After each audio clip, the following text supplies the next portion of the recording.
పరిశుద్ధ గ్రంథాలు తెరిచి యోహాను సువార్త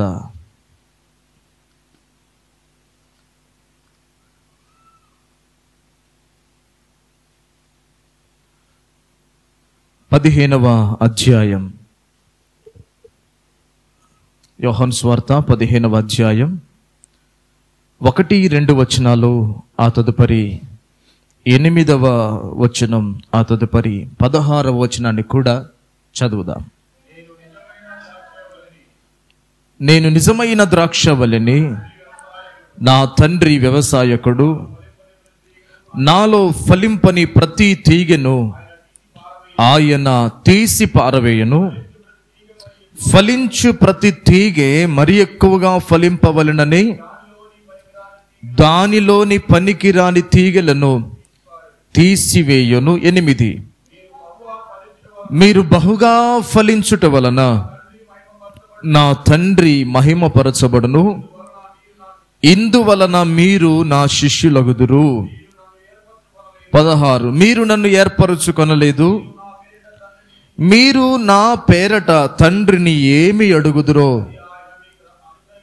అది ఆయన మీకు అనుగ్రహించునట్లు మీరు వెళ్ళి ఫలించుటకును మీ ఫలము నిలిచియుటకును నేను మిమ్మును ఏర్పరచుకొని నియమించితిని. చిన్న ప్రార్థన చేద్దాం. అలాగా తలలు వంచండి, కళ్ళు మూసుకోనండి. పరిశుద్ధుడైన తండ్రి, కృపగలిగిన దేవా, నమ్మదగిన సహాయకుడా, మీకు స్తోత్రాలు. ఈ దినం 2వ ధ్యానములో మేమందరము ఈ విధంగా కలుసుకోవటానికి మీరు ఇచ్చిన కృపను బట్టి స్తోత్రాలు తండ్రి. ఈ మాటలన్నింటినీ మా హృదయములలో దీవెనకరంగా మీరు మార్చమని, మేము నేర్చుకొని వాటిని గైకొని వాటి ప్రకారం జీవించే కృపనిమ్మని వేడుకొనుచు యేసు నామములో అడుగుచున్నాము తండ్రి. Amen, amen. జాగ్రత్తగా నా వైపు చూస్తూ మీరు కొన్ని మాటలు వినాలని ప్రేమతో కోరుతున్నాను. ఈ యోహాను సువార్త మనకు ఈ 15వ అధ్యాయం మనకి చాలా సుపరిచితమైన విషయాలు, మనం చాలాసార్లు ధ్యానించిన విషయాలే. ఈ 15వ అధ్యాయం అంతా కూడా ఒక ద్రాక్షవల్లి ఎలాగ ఫలిస్తుందో విశ్వాసులమైన మనము కూడా ఆ విధంగా ఫలించాలని ప్రభువు కోరుతూ చెప్పిన మాటలే ఇవన్నీ కూడా. ఒకసారి ఆదికాండం 1వ అధ్యాయం 28వ వచనాన్ని చదవండి. దేవుడు వారిని ఆశీర్వదించెను, ఎట్లనగా మీరు ఫలించి అభివృద్ధి పొంది విస్తరించి భూమిని నిండించి దానిని లోపరుచుకొనండి. చాలు చాలు చాలు. ఈ ఆదికాండం 1వ అధ్యాయం 28వ వచనములో మనము చదివిందేమో ఆశీర్వాదం. చెప్పండి, ఏంటది? దేవుడు ప్రథమ దంపతులైన ఆదాము హవ్వలను ఆశీర్వదించాడు. ఏమని, ఎలాగ ఆశీర్వదించాడు? మీరు ఫలించి ఆ ఫలముతోనే మిగిలిపోక ఆ ఫలము అభివృద్ధిలోనికి వచ్చి ఆ అభివృద్ధి విస్తరించి, ఎంతగా విస్తరించాలంటే భూమిని నిండించి, ఆ తదుపరి దేనో ఒక దాని చేత మీరు లోపరచబడటం కాదు, మీరే సమస్తమును లోపరుచుకొని ఏలండి అని దేవుడు ఆదాము హవ్వలను ఆశీర్వదించాడు. ఈ ఆదికాండం 1వ అధ్యాయములో మనము చూస్తుందేమో ఆశీర్వాదం, కానీ యోహాను సువార్త 15వ అధ్యాయములో మనం చూస్తుందేమో ఆశీర్వాదం కాదు, ఇది ఆజ్ఞ. చెప్పండి, ఏంటిది? ఆశీర్వాదానికి లేక వాగ్దానానికి ఆజ్ఞకు మధ్య తేడా ఏంటి? వాగ్దానమేమో దేవుడు చేస్తానని, దేవుడు ఇస్తానని చెప్పిన మాట, కానీ ఆజ్ఞేమో మనము చేయవలసినవి ఆజ్ఞలు. వాగ్దానమేమో దేవుడు చేస్తాడు, ఆజ్ఞలేమో మనం పాటించాలి. ప్రభు, ఆజ్ఞలు కూడా నువ్వే పాటించు ప్రభు అంటే ఎలాగుంటుంది? కరెక్ట్ కాదు కదా అది. స్కూల్లో ఉన్న టీచర్స్ ఏం పాఠాలు చెప్తారు, మనమేమో స్కూల్ నియమాలు పాటించాలి. అలాగా దేవుని వాక్యములో కూడా ఆశీర్వాదం అనేది, దేవుడు వారిని ఆశీర్వదించాడు. మీరు ఫలించండి, అభివృద్ధి పొందండి, విస్తరించండి అని దేవుడు వారిని ఆశీర్వదించాడు. కానీ యోహాను సువార్త 15వ అధ్యాయంలో ఉన్నది మన ఆశీర్వాదం నిమిత్తం చెప్పిన విషయం కాదు. ఈ 15వ అధ్యాయం అంతా కూడా మనము పొందవలసిన తుది గమ్యం. ఈ 15వ అధ్యాయం అంతా కూడా మనము చేయవలసిన ఆజ్ఞల సమూహం. దేవునికి స్తోత్రం. రైట్. ఇందులో మనము 3 విషయాలు చదివాం. మొదటి వచనాన్ని మరలా మనం చదివితే, నేను నిజమైన ద్రాక్షవల్లిని, నా తండ్రి వ్యవసాయకుడు, నాలో ఫలింపని ప్రతి తీగను ఆయన తీసి పారవేయును, ఫలించే ప్రతి తీగె మరి ఎక్కువగా ఫలించవలనని దానిలోని పనికిరాని తీగలను తీసివేయండి. చాలా క్లారిటీతో చెప్పాడు యేసయ్య. ఆయన బోధ ఎంత షార్ప్గా ఉంటుందో, ఎంత సూటిగా ఉంటుందో ఈ వచనాలను బట్టి మనం అర్థం చేసుకోవచ్చు. నేను నిజమైన ద్రాక్షవల్లిని, నా తండ్రి వ్యవసాయకుడు అని చెప్పి, నాలో ఫలింపని ప్రతి తీగను ఆయన తీసి పారవేయును. ఎంత ఖచ్చితంగా దేవుడు ఆజ్ఞ రూపంలో దీన్ని మనకిచ్చాడు. యేసుక్రీస్తు ఒక ద్రాక్ష చెట్టు వంటి వాడు. ఆ ద్రాక్ష చెట్టుకి కొమ్మలు ఉంటాయి కదా, తీగలు ఉంటాయి కదా. ఆ తీగలు ఎవరట? మనమే. 5వ వచనం కూడా చూడండి. ద్రాక్షావల్లిని నేను, తీగలు మీరు. ఎవడు నా యందు నిలిచి ఉండునో, నేను ఎవని యందు నిలిచి ఉందునో వాడు బహుగా ఫలిస్తాడు. దేవునికి స్తోత్రం కలుగును గాక. ద్రాక్షావల్లిగా యేసయ్య మన ముందు ఉన్నాడు. మనల్ని ఏమని పిలిచాడంటే, మీరు ఈ ద్రాక్ష చెట్టు అని పిలువబడుతున్న యేసయ్యకు మీరందరూ తీగలై ఉన్నారు. ఇప్పుడు మనందరం పక్కన ఉన్న వాళ్ళతో షేకండి, చెప్పండి, మనమందరం ఆ ద్రాక్ష చెట్లు తీగలము అని చెప్పండి. మీకు ఎట్లాంటి మాటలు రావుగా? గునుగుడు సనుగుడు లేనిపోని మాటలు అయితే బాగా చెప్పుకుంటాం కదా. దేవుడు ఎంత కృప చూపాడో దీన్ని బట్టి మనం అర్థం చేసుకోవచ్చు. ఆయన యొద్దకు పిలవటం మాత్రమే కాదు, ఆయన ఇంటిలోనికి పిలవటం మాత్రమే కాదు, ఆయన ఒక చెట్టుగా ద్రాక్షవల్లిగా ఉండగా అందులో మనలను తీగలుగా కూడా దేవుడు నియమించుకున్నాడు. ఎంత కృప చూపాడండి దేవుడు. ఇప్పుడు ప్రభు అంటాడు, ఫలం అనేది కాండముకు వస్తుందా, తీగలకు వస్తుందా? ద్రాక్ష చెట్టులో దేనికైనా కొమ్మలకి తీగలకి వస్తాయి. ఇప్పుడు ఈ తీగగా నీవు నేను ఉండగా మనమందరం ఎలా ఉండాలని ప్రభు కోరుతున్నాడంటే, మనము ఫలించే వారముగా ఉండాలని కోరుతున్నాడు. ఏదైతే తీగను దేవుడు ఆ చెట్టుకు అనుసంధానం చేయబడిందో, ఏ తీగైతే దానిలో నిలిచి ఉన్నదో, ఆ చెట్టులో నుంచి వచ్చిందో, ఇప్పుడు ఈ తీగ నుండి దేవుడు కోరుతుంది ఏంటంటే ఒక ఫలాన్ని కోరుతున్నాడు ఆయన. మనం విత్తనం విత్తినా, చెట్టును నాటినా మన దర్శనమంతా ఏంటి? రేపు ఒక రోజున దీని నుంచి నేను ఫలాలు కోసుకోవాలి.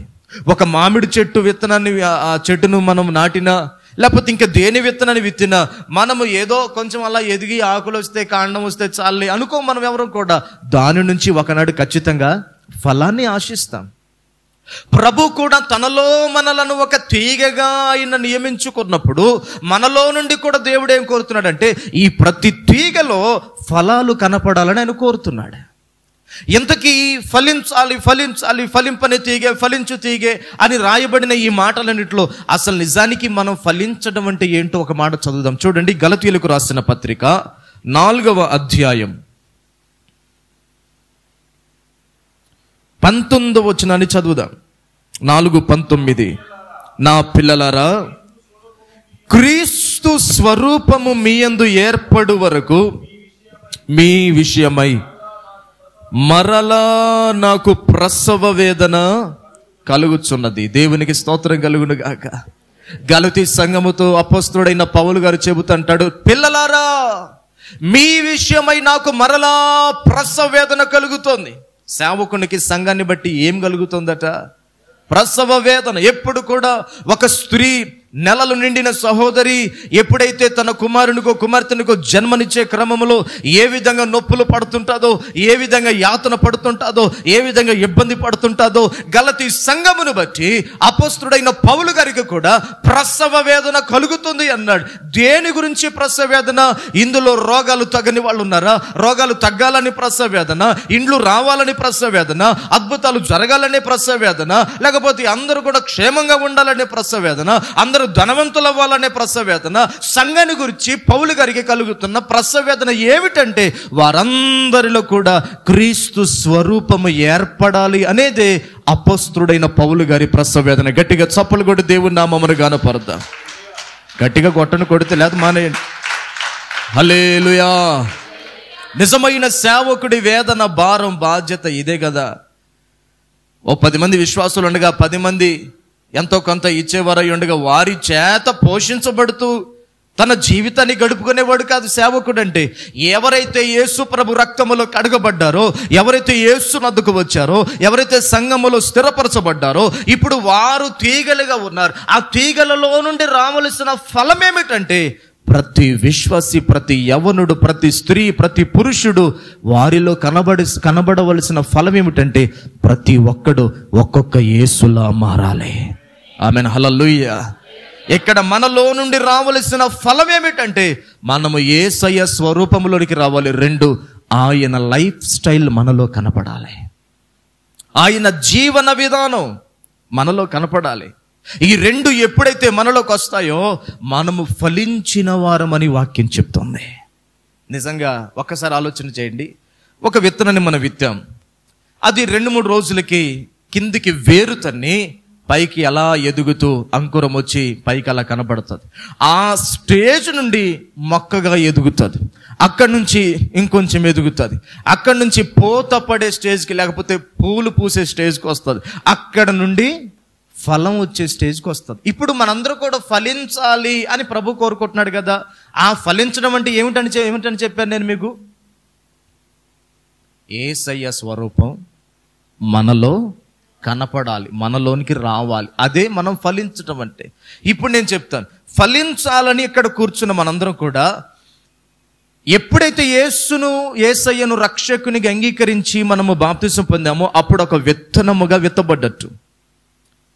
ఆ రోజు నుండి ఒక చెట్టుగా ఎదుగుతున్న మనము ఫలించే దశలోనికి వచ్చుటకు మధ్యలో మీరు ఏ స్థితిలో, ఏ స్థాయిలో ఉన్నారో ఒక్కసారి ఆలోచన చేయండి. విత్తనంగా విత్తబడిన దగ్గర ఇంకా ఉండిపోయారా? అక్కడి నుంచి కొంచెం పైకి వచ్చి చిన్న మొక్కగా ఆత్మీయ స్థితిలో ఉన్నారా?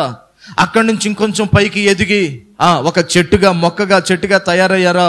అక్కడి నుంచి ఫలమునకు ముందుగా పుష్పం ఎలాగైతే వస్తుందో, ఎలాగ పువ్వులు వస్తాయో అలాగ పువ్వులు పూసే స్థాయిలోనే ఉండిపోయారా?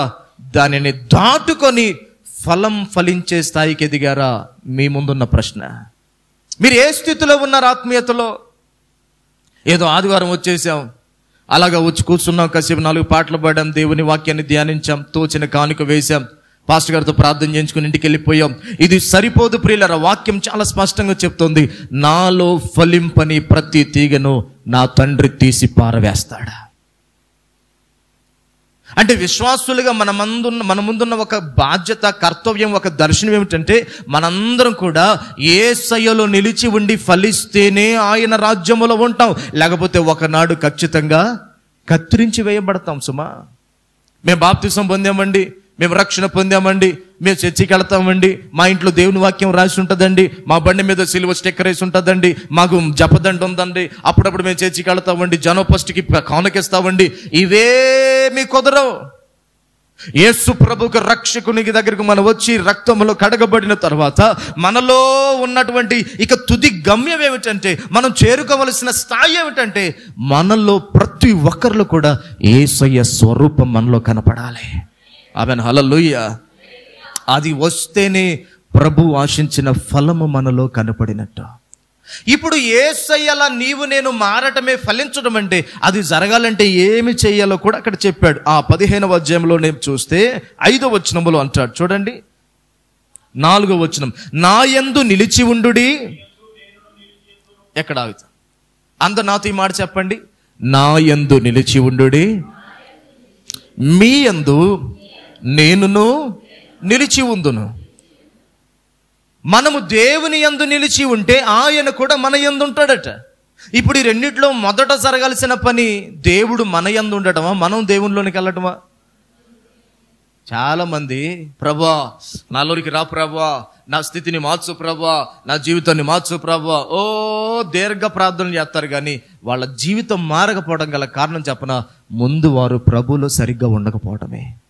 నా యందు నిలిచి ఉండండి, నేను కూడా మీ యందు నిలిచి ఉంటాను.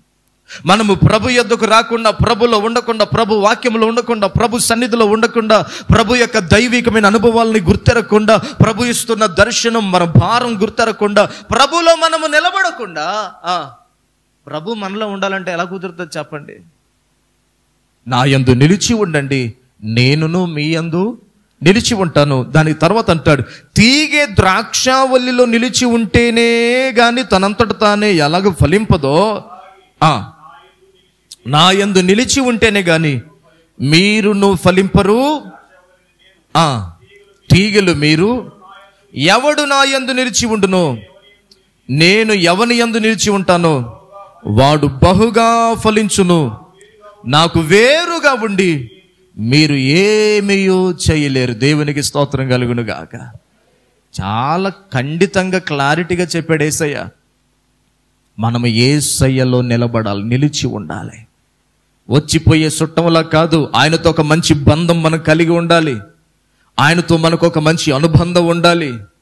హనోకు వలె ఆయనతో నడుస్తున్న విధానం ఆత్మీయ జీవితంలో మనం కలిగి ఉండాలి. ఆయనతో మాట్లాడే విధానం అన్ని కూడా ఒక సన్నిహిత సంబంధాన్ని కలిగి ఉండటమే భక్తి అంటే. నా యందు నిలిచి ఉండేనే గాని, నేను మీ యందు నిలిచి ఉంటేనే గాని మీరు బహుగా ఫలించలేరు అన్నాడు ప్రభు. ఇప్పుడు మనలో కనబడవలసిన ఫలం ఏమిటంటే, ప్రభు యొక్క స్వరూపం మనలో రావాలి. మన స్వరూపాలు అంతకుముందు రకరకాల స్వరూపాలు, సైతానుగాడి స్వరూపాలన్నీ మన మీదనే ఉన్నాయి. మాటల్లో వాడి స్వరూపమే ఉంది, మన చూపుల్లో వాడి స్వరూపమే ఉంది, మన నడవడికంతా వాడిలాగే ఉండొచ్చు. కానీ ఇప్పుడు మాత్రం ఫలించడం అంటే ఏమిటంటే, యేసయ్యలో అతుకు వేయబడిన మన జీవితాలు ఆయనలా మనం మారాలి. పాస్టర్ గారు అన్నాడు, నాకు చాలా బాధ అనిపించింది. ఎవరు కూడా యేసు ప్రభులాగా మారలేరండి, అది అసాధ్యం అండి అన్నాడు. ఆయన మళ్ళీ చాలా సీనియర్ మోస్ట్ పాస్టర్ గారు, నాన్నగారు సేవకుడు రాకముందే సేవకుడు ఆయన. యేసు ప్రభులాగా మనం మారలేమండి, అది అసాధ్యం అండి, అది కుదరని పని, ఏదో తోచిన భక్తి చేసుకుని వెళ్ళిపోవటమే పరలోకం అన్నాడు.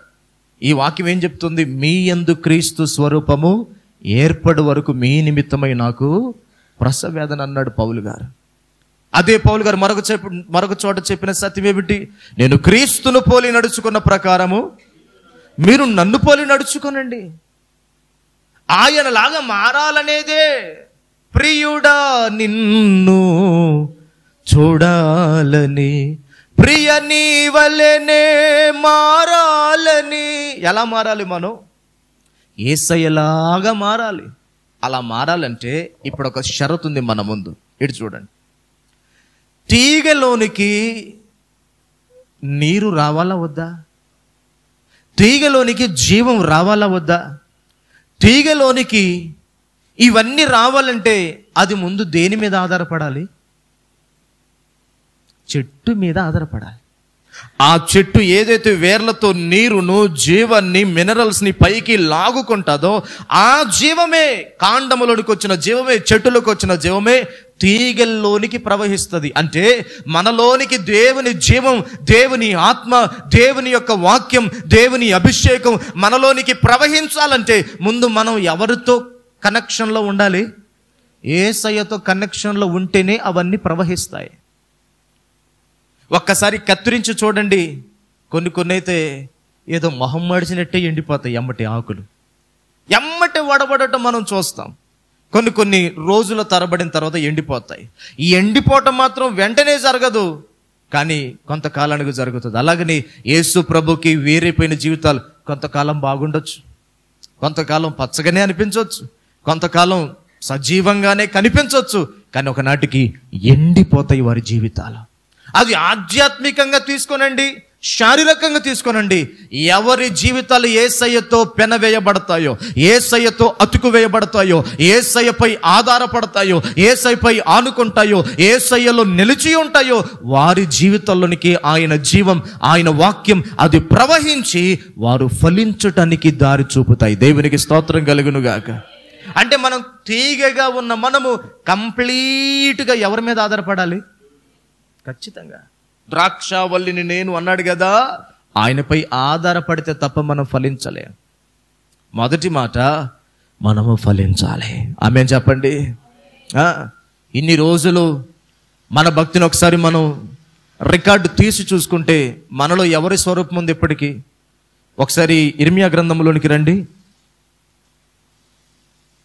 14వ అధ్యాయం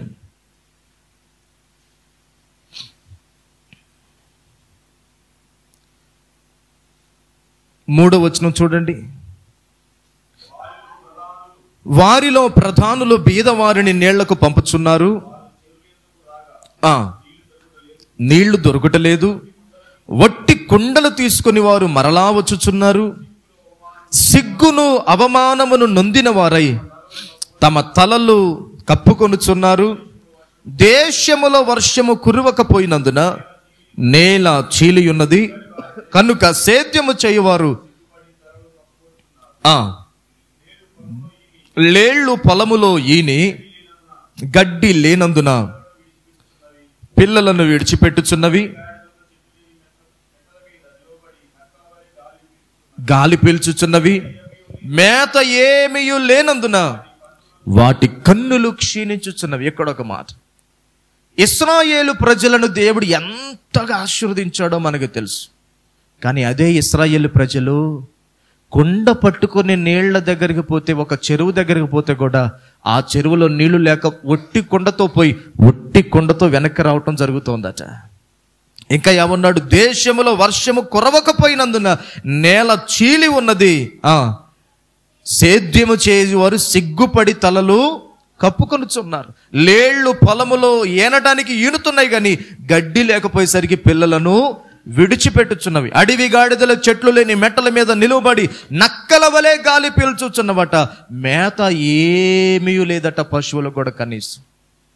ఎంత దుర్బలమైన పరిస్థితుల్లోనికి యూదా ప్రజలు ఎందుకు వెళ్ళిపోయారు? వాళ్ళ జీవితంలో ప్రవహించిన ఆశీర్వాదం, వాళ్ళ జీవితంలో ప్రవహించిన సమృద్ధి, వాళ్ళ జీవితంలో ప్రవహించిన సకలమైన ఆశీర్వాదములన్నీ పోయి ఎంత దరిద్రమైన స్థితిలోనికి ఇశ్రాయేలు ప్రజలు వెళ్ళడానికి గల కారణం ఏమిటంటే, దాని కింద 10వ వచనంలో అంటాడు, యెహోవా ఈ జనులతో ఈ మాట సెలవిచ్చుచున్నాడు. ఏమిటి ఆ కారణం అంటే, ఈ జనులు తమ కాళ్లకు అడ్డము లేకుండా తిరుగులాడుటకు ఇచ్చగలవారు గనుక యెహోవా వారిని అంగీకరింపడు. ఇప్పుడు ఆయన వారి అక్రమమును జ్ఞాపకము చేసుకొని 11లో చదవండి. మరి యెహోవా నాతో ఇట్లనెను, వారికి మేలు కలుగునట్లు ఈ ప్రజల నిమిత్తము ప్రార్థన కూడా చేయొద్దు. వారు ఉపవాసం ఉన్నప్పుడు నేను వారి మొరను వినను. వారు దహన బలి అయినను నైవేద్యమైనను అర్పించినప్పుడు నేను వాటిని అంగీకరింపను. ఖడ్గము వలనను క్షామము వలనను తెగులు వలనను వారిని నాశనము చేసేదను. చేతులెత్తి దేవునికి స్తోత్రం చేయలేదా? ఎంత భయంకరమైన పరిస్థితి. ఇర్మియాతో ప్రభు అంటాడు కదా, ఇర్మియా, దేశములో గడ్డి లేదని, పశువులని చచ్చిపోతున్నాయని, జనులకు కనీసం కుండ నీళ్లు కూడా దొరకట్లేదని, నీ వాళ్ళ తరపున నాకు ప్రార్థన కూడా చేయొద్దన్నాడు దేవుడు. ఎంత భయంకరం! అసలు ప్రవక్తల్ని దేవుడు ఏర్పాటు చేసుకుంది తన ప్రజలకును దేవునికి మధ్య ఒక వారధిగా ఉండటానికి. కానీ ఆ ప్రవక్తలతోనే దేవుడు అంటాడు, వీళ్ళ పక్షంగా కనీసం నాకు నువ్వు ప్రార్థన కూడా చేయొద్దు. వాళ్ళు ఏ దహన బలి తెచ్చినా, వాళ్ళు కనీసం ఉపవాసం ఉన్నా, వాళ్ళు ఎంత ప్రార్థన చేసినా నేను వాళ్ళ ప్రార్థన వినను అన్నాడు. ఎందుకు ఇంత ఘోరమైన కరువులోకి వెళ్ళిపోయారు తెలుసా? దేవునితో వారికి ఉన్న కనెక్షను కట్ అయిపోయింది. ఆ చెట్టు మీద ఈ తీగ ఆధారపడితేనే కానీ ఫలించదు సుమా. ఇటు చూడండి, చాలామంది బాప్తిసాలు పొందారు, రక్షణ పొందారు, కానీ ప్రభుతో ఒక మంచి అనుబంధం లేదు, ప్రభుతో మంచి సహవాసం లేదు. ఏదో రక్షణ పొందారు, చాలామంది రక్షణ పొందిన వాళ్ళు ఇళ్ళకాడు ఉండిపోతున్నారు. బాప్తిసం పొందిన ఇళ్ళ దగ్గర ఉంటారు, దేవుని సన్నిధికి వచ్చి ఆరాధనలో పాల్గొని ఇక్కడ ఆదివారానికి మాత్రమే పరిమితం అయిపోకుండా ఇళ్లలో కూడా ప్రతిరోజు వాక్యాన్ని ధ్యానిస్తూ, ప్రార్థనలో ఆయనపై ఆధారపడుతూ, అనేకమైన ఆరాధన విధానాల్లో ప్రభుని ఆరాధిస్తూ, ఆయన ఎదుట ఒక మంచి సహవాసాన్ని కలిగి ఉండే అనుభవాలు కోల్పోయిన వారందరూ కూడా ఆయనతో ఉన్న కనెక్షన్ కట్ అయిపోయిన వాళ్ళే. ఈరోజు బాగుండొచ్చు, రేపు బాగుండొచ్చు, ఒకనాటికి ఆ తీగి అనే ఆ వ్యక్తి యొక్క జీవితం ఎండిపోతుంది. పనివాడు వస్తాడు, అన్నిటినీ పోగు చేస్తాడు, తీసుకెళ్ళి అగ్నిలో పడేస్తాడు, అవి కాలిపోతాయి, నరకానికి వెళ్ళిపోతారని అర్థం. కాబట్టి ప్రభు మనకిస్తున్న ఆజ్ఞలో మొదటిది, మనము ఫలించే వారముగా ఉండాలి. ఆమేన్, హల్లెలూయా. చెప్పండి. ఫలించడం అంటే ఏమిటని చెప్పాను నేను మీకు? ప్రభు యొక్క స్వరూపం మనలోనికి రావాలి. ప్రభు కొన్ని కార్యాలు కూడా చేయడు. ఎంత ప్రార్థన చేసినా కొన్ని కార్యాలు జరగకపోవడం గల కారణం చెప్పనా? ఏ తండ్రి అయినా తన ఆస్తి అంతా కూడా ఎవరికి ఇవ్వాలనుకుంటాడు? కొడుకు ఎంత దుర్మార్గుడైనా కొడుకే ఇవ్వాలనుకుంటాడు, ఎవరికి ఇవ్వాలనుకోడు. దేవుడు కూడా తనకున్న సమస్తాన్ని మనకి ఇవ్వాలని ఆశపడుతున్నాడు. ఆమేన్ చెప్పండి. కానీ మనం ప్రార్థన చేస్తే కొన్ని కార్యాలు జరగట్లా. మనం ఎంత ఏడ్చినా, ఎంత ఉపవాసం ఉన్నా, ఎంత గీ పెట్టినా దేవుడు చాలా సైలెంట్గా ఉంటున్నాడు. ఎందుకు చెప్పనా? ఆయన మనల్ని చూసినప్పుడు మనం ఆయనకు తన పిల్లలుగా కనపట్లేదు. మనలో ఇంకొకటి రూపం ఏదో కనపడుతుంది. మనలో సైతాను గడి రూపం కనబడుతుంది. అది చూసినప్పుడల్లా ఆయన మేలులు చేయటం పక్కన పెట్టండి, అసహ్యించుకోవటం మొదలు పెట్టాడు. నీ మాటల్లో దేవునికి ఎవడి స్వభావం కనపడుతుంది? సైతాన్ స్వభావం కనపట్లేదా? ఎప్పుడైనా సందర్భం వస్తే బూతులు ఆగుతున్నాయా? సరసోక్తులు ఆగుతున్నాయా?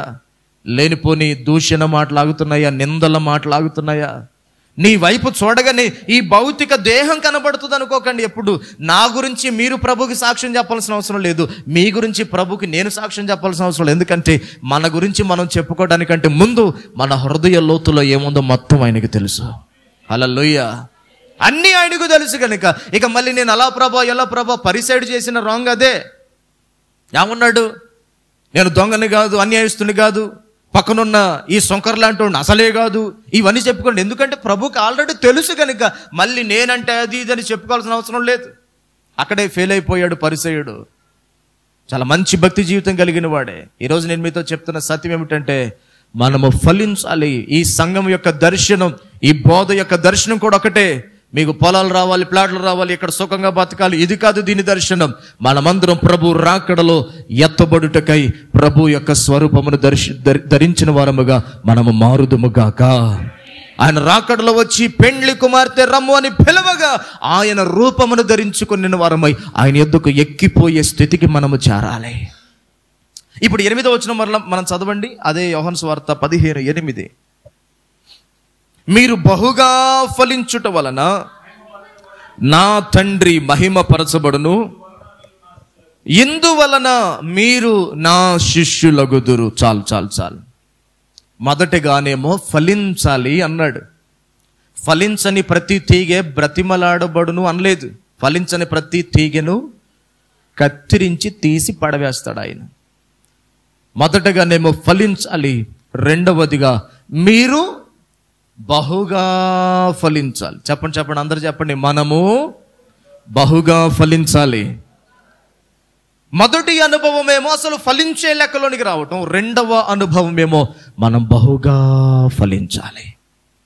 ఒక ద్రాక్ష చెట్టుకి ఎక్కడ చూసినా గుత్తులుగా ద్రాక్ష పండ్ల గెలలు పడి ఉన్నాయి అనుకోండి, ఎటు చూసినా గెలలు కనబడుతున్నాయి అనుకోండి, దాని ద్వారా ఎవరు సంతోషపడతారు? ఆ ద్రాక్ష చెట్టు ఓనర్ గారు సంతోషం, ఆయనకి ఆనందం. మీ ఇంట్లో కూడా ఏదన్నా మన ఊర్లో జామకాయ చెట్లు ఎక్కువ, కొన్ని చెట్లకి మనకు తెలిసిన ఒక సహోదరి నయోమి సిస్టర్ గారు ఉన్నారు. వాళ్ళ ఇంట్లో బత్తాయి చెట్టు ఉంది. ఆ సీజన్లో బత్తాయిలు కాసే సీజన్లో చెట్టు నిండా ఆకులేము కానీ మొత్తం కాయలే ఉంటాయి. టేస్ట్ కూడా చాలా స్వీట్ టేస్ట్ ఉంటుంది. దాని విత్తనాలు కూడా ట్రై చేసాం కానీ కుదరలేదు. మరి ఆ చెట్టు ఎక్కడి నుంచి తెచ్చారో కానీ ఎట్టు చూడండి ఇంతలా సైజుతో చెట్టు నిండా కాతే, మొత్తం కూడా కాతే ఉంటుంది. నేను ఈ విషయాలు ఎందుకు చెప్తున్నాను తెలుసా? మనము ఫలించు వారము మాత్రమే గాక బహుగా ఫలించే వారంగా మనం మారాలి. మనం ప్రభు యొక్క స్వరూపమును ధరించిన వారమై మనలో కనబడవలసినంత కూడా ప్రభు యొక్క స్వరూపం కనపడాలి. ప్రార్థనలో మనం బహుగా ఫలించాలి, వాక్య ధ్యానములో మనం బహుగా ఫలించాలి, ఆరాధనలో బహుగా ఫలించాలి. ఈ రాకడ దినములు దగ్గర పడుతున్న దినము కలది మనం బహుగా ఫలించే దిశలోనికి రావాలి. మన ప్రార్థన అధికం అవ్వాలి, మన వాక్యం అధికం అవ్వాలి, మన ఆత్మాభిషేకం అధికం అవ్వాలి, మనలో ఉన్న దేవుని జీవం అధికం అవ్వాలి, మన ప్రత్యక్షతలు అధికం అవ్వాలి, దేవుని కృపను మరింతగా పొందుకోవాలి, మనం మరింత నిర్దోషులమైన వారిగా మనం మారాలి, మరింత మహిమగా మనం మారాలి. మారాలి, మరింతగా ప్రభుకి ఇష్టమైన పిల్లలుగా మనం మారాలి. హల్లెలూయా. ఏ తండ్రి అయినా కోరుకునేది ఇదే, నా కొడుకు దీవించబడటం కాదు, మరింతగా దీవించబడాలి. ఏ తండ్రిని అదే కోరుకుంటాడు కదా, ప్రభు అదే కోరుకుంటున్నాడు, మనము బహుగా ఫలించాలి. కొంతమంది, నేను ఆ మధ్య ఖమ్మం నుండి అంజూరపు చెట్టు ఒకటి తెచ్చాను. అంజూరపు చెట్టు అదేంటి అర్థమవుతుంది, నర్సరీలో ఉన్నప్పుడు పూలుంటాయి, కాయలు ఉంటాయి, కానీ ఇంటికి తెత్తి ఉన్నవన్నీ పోతాయి. మరి అక్కడ జరిగే గమ్మత్తు ఏంటో, మనం ఇక్కడ చూడని చేసేది ఏంటో మనకు తెలియదు. కానీ దానికి 2-3 కాయలు ఉన్నాయి. ఆ కాయలు చిన్నగా ఎండిపోవటం నేను గమనించాను. చూసి ఏమో లేకపోతే పోయినలే, ఎదిగే చెట్టు కదా, వాటి టైం అయిపోయింది అనుకుంటా, మళ్ళీ కొత్తవి పడతాయి కదా అనుకున్నాను. కానీ కాయలు పోయినాయి, ఆకులు ఒక్కటే మిగిలినాయి, ఆకులు కూడా ఎండిపోతున్నాయి. సరే, ఇది ఒకలాగా వసంతకాలం లాగా ఏమన్నా అన్నీ పోయి కొత్తదొత్తాయేమో, కొత్త కొమ్మలు వస్తాయేమో అనుకుంటే అసలు ఉన్న చెట్టు పొల్ల కూడా ఎండిపోయింది. నీళ్లు పోసాం, అన్నీ చేసాం, కానీ మరి ఎందుకు ఎండిపోయిందో మనకు తెలియదు. విశ్వాసాలు కూడా అట్టే ఉంటారు. కొంతమంది ఏమో ఉన్న కాడి నుంచి ఎదగటం మొదలు పెడితే, కొంతమంది ఏమో ఉన్న కాడి నుంచి తగ్గటం మొదలు పెడుతుంటారు. ఉన్న కాడి నుంచి వెనక్కొస్తా ఉంటారు. ఒకప్పుడు ప్రార్థన గంట సేపు చేస్తే ఇప్పుడు అర్ధగంటకు వచ్చేస్తారు. కొంతమంది గంటన్నరకు పోతే కొంతమంది అర్ధగంటకు వస్తారు. అంతకుముందు పరిశుద్ధ గ్రంథం ఒక అర్ధగంట సేపు ధ్యానిస్తే ఇప్పుడు కొంతమంది గంటకి వెళ్ళిపోతే, కొంతమంది పావుగంటే. ఎందులో ఫలిస్తున్నావు చూసుకోండి. మొన్న మా ఇంటి దగ్గర కొండపల్లిలో ఒక తల్లి అంటుంది, మా ఊర్లో ఒకటే పనులు అయ్యారు, అసలు పోతున్నారు జనాలు. ఆమెకి ఇప్పటికే, ఆమె ఎవరో కాదు, మన ఆయనమ్మే, 75-80 సంవత్సరాలు ఉంటాయి ముసలామెకి. నా కాళ్ళ నొప్పులు లేకపోతే నేను కూడా పోయేదాన్ని అంటుంది. అంటే లోపల ఆశ మాత్రం ఉంది, కానీ పోవటానికి దేహమే సహకరించట్లే. నాకు అసలు వాళ్ళని చూస్తాడు నాకేం ఉత్సాహం వస్తుంది, నా కాళ్ళ నొప్పులు లేకపోతే నేను కూడా పోయేదాన్ని అంటుంది. పొద్దున్నే పోతున్నారట, మధ్యాహ్నానికి వస్తున్నారట. ఆ మధ్యాహ్నం కాడ నుంచి భోజనం చేసి మళ్ళీ ఇంకొక పని ఉంటే ఇంకొక పనికి వెళ్తున్నారట మళ్ళీ వెంటనే. ఎంత ఆసక్తి లోకంలో డబ్బు మీద ఉంది, కానీ ప్రభు మీద ఉందా? ప్రభు మీద ఆసక్తి ఉందా మనకి? పగల ఒక పనికి పోయి మధ్యాహ్నం నుంచి మళ్ళీ మధ్యాహ్నం ఎందుకు ఖాళీగా ఉండాలి అమ్మాయి, మళ్ళీ ఇంకో పనికి పోదామని మళ్ళీ పోతూనే ఉన్నారు ఆటోలెక్కి. సాయంత్రం 6:30-7 వస్తున్నారట. వాక్యం అంటోంది, క్షయమైన ఆహారం కొరకు కష్టపడొద్దు, అక్షయమైన ఆహారం కొరకే కష్టపడండి. ఎందుకంటే అక్షయమైన ఆహారం మనకి నిత్య జీవాన్ని దయచేస్తుంది. ఆమేన్, హల్లెలూయా. మనము బహుగా ఫలించుట వలన తండ్రికి మహిమ వస్తుందట. మహిమ నీకే ప్రభు, ఘనత నీకే ప్రభు, స్తుతి మహిమ ఘనతయు ప్రభావము నీకే ప్రభు. ఆదివారం వచ్చి పాట పాడగానే మహిమ వచ్చేసింది అనుకుంటున్నారా? ఈ పాట పాడకుండా కూడా మన జీవితాల ద్వారా దేవునికి ఎలా మహిమ చెప్పనా, మనము బహుగా ఫలించుట వలన తండ్రి మహిమ పరచబడతాడట. గట్టిగా చప్పులు కొడితే దేవుడిని స్తుతిద్దామా? హల్లెలూయా. మనలను ఎక్కడో లోకములో, పాపములో, ఆచారాల్లో, సాంప్రదాయాల్లో, గుడ్డి నమ్మకాల్లో మిగిలిపోయిన మనలను ప్రభు తన రాజ్యములోనికి, తన యొక్క కుటుంబములోనికి, తన సంఘములోనికి తెచ్చి మనం ఫలించున్నట్లుగా తన జీవమును, తన ఆత్మను, తన వాక్యమును, తన ఉపదేశమును మనకు అందించి మనము ఫలించాలని ఎదురు చూస్తున్న తండ్రికి మనము బహుగా ఫలించినప్పుడు ఎక్కడ లేని ఆనందం కలుగుతుందట. మహిమ పరచబడతాడు ఆయన. వాక్యం అంటోంది, ఇందువలన మీరు నాకు శిష్యులు అవుతారు. మనం యేసయ్యకి ఎలా శిష్యులు అవుతామట? మనం బహుగా ఫలించటం వలన యేసయ్యకు శిష్యులు అవుతామట. ఆ 16వ వచనం చదవండి, ముగించేద్దాం. మీరు నన్ను ఏర్పరచుకొనలేదు, మీరు నా పేరట తండ్రిని ఏమి అడుగుదురో అది ఆయన మీకు అనుగ్రహించినట్లు మీరు వెళ్ళి ఫలించుటకును మీ ఫలము నిలిచి ఉండుటకును నేను మిమ్మును ఏర్పరచుకొని నియమించితిని. మొదటి మాట ఏమో మనం ఫలించాలి అని నేర్చుకున్నాం. రెండవ మాట ఏమో బహుగా ఫలించాలి. మూడవ మాట ఆ ఫలము నిలిచి ఉండాలి. చెప్పండి, మూడవ మాట ఏంటి? దేవుడు మనల్ని ఎందుకు ఏర్పరచుకున్నాడో చెప్పాడు అక్కడ. మీరు నన్ను ఏర్పాటు చేసుకోలేదు, నేనే మిమ్మల్ని ఏర్పాటు చేసుకొని నియమించాను. ఎందుకు? అందులో మొదటిది, మీరు నా పేరట తండ్రిని ఏమి అడుగుదురో అది ఆయన మీకు అనుగ్రహించినట్లు మీరు వెళ్ళి ఫలించాలని. 2, మీ ఫలము నిలిచి ఉండాలని నేను మిమ్మల్ని ఏర్పాటు చేసుకున్నాను. అంటే ఎంతకాలం చేసిన భక్తి, ఎంతకాలం చేసిన ప్రార్థన, ఎంతకాలం పొందుకున్న అభిషేకం, ఎంతకాలం పొందుకున్న దేవుని స్వరూపం, ఎంతకాలం మనలో కలిగిన దైవిక స్వభావం అంతా కూడా 3వ మాటలో అది దేవుని రాకడ వరకు నిలిచి ఉండాలి. ఆమేన్, హల్లెలూయా. మధ్యలో పోగొట్టుకునేది కాదు ఇది. ఫలించటం ఒక ఎత్తు, బహుగా ఫలించటం ఒక ఎత్తు, ఆ ఫలము నిలిచి ఉండటం మరొక ఎత్తు. ఫలము నిలబడకపోతే ఏమి సుఖం? 8 నెలలు మోసాం, 9 నెలలు మోసాం, ఇక కొన్ని రోజుల్లో డెలివరీ అనగా లోపల బేబీ చనిపోయాడు అనుకోండి, ఎంత దుఃఖం కలుగుతుందో తెలుసా? ఈ పిండమేదో మొదటి నెలలో 2వ నెలలోనే పోతే ఇంతకాలం మోసి ఇన్ని పత్యాలు చేసి ఎంతో ఆరోగ్యం పాడు చేసుకునే వాళ్ళం కాదు కదా అనే బాధ మనకు కలుగుతుందా లేదా? ఒక చిన్న పిల్లవాడు చనిపోయాడంటే, కడుపులో పిండం చనిపోయిందంటే కొంత దుఃఖం ఉంటుంది. సరే, దేవుని చిత్తం అలా ఉంది అనుకోవచ్చు. 1-2 సంవత్సరాల ప్రాయములో ఉన్న పిల్లోడు చనిపోయాడంటే దుఃఖం బాగానే ఉంటుంది. కానీ 25 సంవత్సరాలకు వచ్చి చేతికి వచ్చిన యవనస్తుడు చనిపోయాడంటే, వృద్ధుడు చనిపోతే దుఃఖం దుఃఖమే, కానీ అన్నిట్లోకెల్లా ఎదిగిన కొడుకు చనిపోయాడంటే ఆ దుఃఖం తల్లికి తండ్రికి శాశ్వత కాలం ఉంటుంది, వాళ్ళు బ్రతికున్నంత కాలం ఉంటుంది.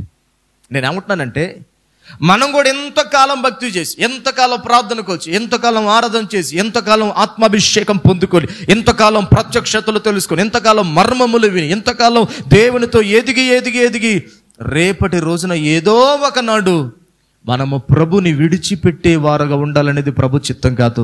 ఆయన రాకడ ఎప్పుడు వస్తుందో ఆ రాకడ వచ్చేంత వరకు హింస అయినా, ఉపద్రవమైన, ఖడ్గమైన, కరువైన, వస్త్రహీనత అయినా, లేమైన, దూషణైన, నిందైన, ఒంటరిగా విడిచిపెట్టబడవలసిన పరిస్థితులైనా మనలో ప్రభు యొక్క స్వరూపం నిలబడే ఉండాలి. ఆమేన్, హల్లెలూయా. అది పోగొట్టుకోవద్దని ప్రభు వాక్యం చెప్తుంది. ఎంతకాలం భక్తి చేసి ఒకనాడు కోల్పోవటం ఏంటి సుమా? అందుకనే 2వ కొరింథీ 11:3 చదువుదాం. సర్పము తన కుయుక్తి చేత హవ్వను మోసపరిచినట్లు మీ మనస్సులను చెరుపబడి క్రీస్తు ఎడలనున్న సరళత నుండి, పవిత్రత నుండి ఎట్లయినను తొలగిపోవుదురేమో అని భయపడుచున్నాను. దేవునికి స్తోత్రం కలుగును గాక. ఆ పై వచనాలు ఏమన్నాడు? దేవాసక్తితో మీ ఎడల ఆసక్తి కలిగి ఉన్నాను, ఎందుకనగా పవిత్రురాలైన కన్యకనుగా ఒక్కడే పురుషునికి అనగా క్రీస్తుకు సమర్పింపవలనని మిమ్మును ప్రధానము చేసి. ప్రధానము చేయబట్టం అంటే ఏంటి? ఆల్రెడీ ప్రభుతో ఒక బంధములోనికి మనం వచ్చాం. ఇప్పుడు మిగిలి ఉన్నది ఏంటంటే వివాహమే మిగిలి ఉన్నది.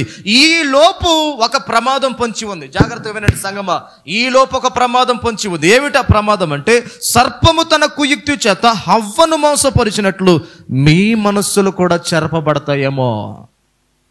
మీరు కూడా క్రీస్తు ఎడలనున్న సరళత నుండి, పవిత్రత నుండి ఎట్లయినా తొలగిపోతారేమో అని భయపడుతున్నాను అన్నాడు పౌలు గారు. అంటే ఏంటి మన ముందున్న ప్రమాదం అంటే, ఎంతకాలం చేసిన భక్తి ఏదో ఒక రోజున, ప్రతిరోజు కూడా సాతానుడు మనల్ని శోధిస్తుంటాడు. ప్రతిరోజు సాతానుడు మన భక్తిని పాడు చేయాలని చూస్తుంటాడు. ప్రతిరోజు కూడా దుష్టుడు హవ్వను మోసపరిచి కుయుక్తులు పడేసినట్లుగా మన జీవితాలను కూడా భక్తిలో నుండి, ప్రార్థనలో నుండి, వాక్యములో నుండి, ఫలించే అనుభవాల్లో నుండి పడేయాలని చూస్తుంటాడు. మీరు కూడా ఆయన ఎడలనున్న సరళత నుండి, పవిత్రత నుండి తొలగిపోతారేమో అని నాకు భయంగా ఉంది అన్నాడు పౌలు గారు. దేవునికి స్తోత్రం కలుగును గాక. 3వ మాట, మన ఫలము నిలిచి ఉండాలి. ఎప్పటి వరకు నిలిచి ఉండాలి? ఎన్ని టీవీ షోలు రానివ్వండి, ఎన్ని ఇంటర్వ్యూలు రానివ్వండి, ఎంతమంది ఎన్ని విధాలుగా యేసు ప్రభు అసలు లేడని బోధించే వాళ్ళు ఒకళ్ళు, ఇంకొకళ్ళు ఇండియా వచ్చాడా రాలేదని టార్గెట్ పెట్టుకొని మాట్లాడేవాళ్ళు ఇంకొకళ్ళు, ఇంకొకటి ఏది ఏమైనా ఇక్కడున్న ప్రతి ఒక్కరం వ్యక్తిగతంగా ప్రభు మనకు తెలిసి ఉండాలి. హల్లెలూయా. ఇండియా వస్తే ఏంటి, రాకపోతే ఏంటి, నేను ప్రభుతో నడుస్తున్నది నాకు తెలుసు. ప్రభు నాతో మాట్లాడతాడది నాకు తెలుసు, ఆయన నన్ను దర్శించాడది నాకు తెలుసు అనే అనుభవాలు మనం సంపాదించుకోవాలి. ఎంతమంది నిలబడి యేసు ప్రభు నుండి నిన్ను తొలగించాలని చూసినా, ఎన్ని బాధలు నిన్ను తప్పించాలని చూసినా, ఎన్ని గవర్నమెంట్ చట్టాలు తీసుకువచ్చి శ్రమలలోకి నిన్ను నెట్టివేసి, ఆధార్ కార్డు తీసేస్తాం, రేషన్ కార్డు తీసేస్తాం, అసలు నీకు అది చదువుకోవడానికి అనుమతినివ్వం, నీ ఇంట్లోకి ఏ విధమైన ఫెసిలిటీస్, గవర్నమెంట్ ప్రాఫిట్ అది కూడా నీకు రాదని చెప్పినా భక్తిని మాత్రం కోల్పోకుండా అంతవరకు కాపాడుకున్న వాడే రేపు ప్రభు యొక్క రాజ్యములో నిలబడతాడా. రాబోయే కాలం మరింత భయంకరమైన కాలం ప్రియులారా. భక్తికి అవకాశాలు తగ్గిపోయే కాలం, మందిరాల్లో ప్రభుని సేవించడానికి అవకాశాలు నిలిచిపోయే కాలం. అయినా మనం మాత్రం మన ఫలము నిలిచి ఉండేలా మనం జాగ్రత్త పడాలి. గుర్తుపెట్టుకోండి, ఈ లోక అధికారులు ఎవరైనా శరీరమును మాత్రం చంపుతారు, కానీ ప్రభు మాత్రం ఆత్మను, శరీరాన్ని రెండింటిని చంపగలడు. ఎవరికి భయపడాలి? మనము ఆత్మను శరీరమును చంపగలిగిన దేవునికే మనం భయపడాలి. దేహమును ఆత్మను నశింప చేయగలిగిన వానికే మనం భయపడాలి.